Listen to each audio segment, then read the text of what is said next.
Bismillahirrahmanirrahim. Assalamualaikum warahmatullahi wabarakatuh. Perkenalkan, nama saya Suci Atika Putri dengan nomor pokok mahasiswa 1911100208 kelas H semester 3.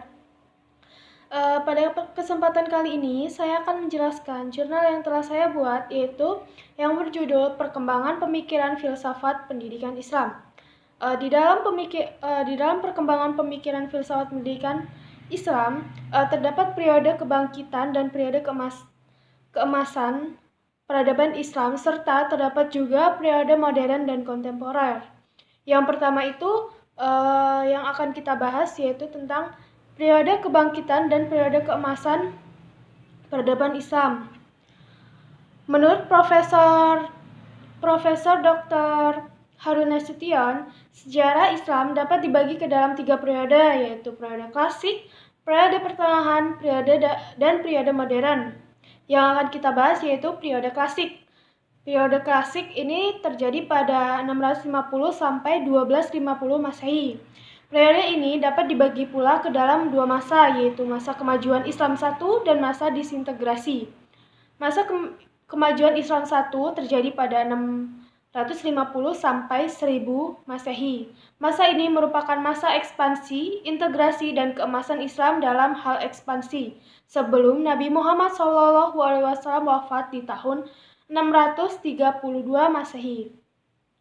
Seluruh semenanjung Arabia telah tunduk di bawah kekuasaan Islam. Ekspansi ke daerah-daerah di luar Arabia dimulai di zaman Khalifah pertama Abu Bakar As-Siddiq. Lalu masa disintegrasi terjadi pada 1000 sampai 1250 Masehi. Dalam bidang politik sebenarnya telah mulai terjadi pada akhir zaman Bani Umayyah, tetapi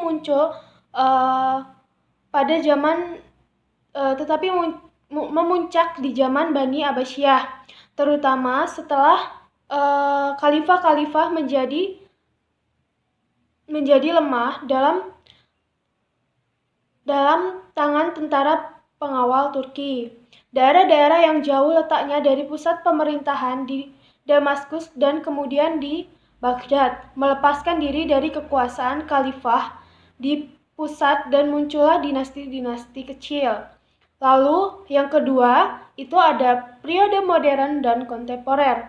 Periode ini merupakan zaman kebangkitan Islam. Ekspansi Napoleon di Mesir yang berakhir tahun 1801 Masehi membuka mata dunia Islam terutama di Turki dan Mesir akan kemunduran dan kelemahan umat Islam di samping kemajuan dan kekuatan Barat. Raja dan pemuka Islam mulai berpikir dan mencari jalan untuk mengembalikan keseimbangan kekuatan atau balance of power yang telah pincang dan membahayakan bagi Islam.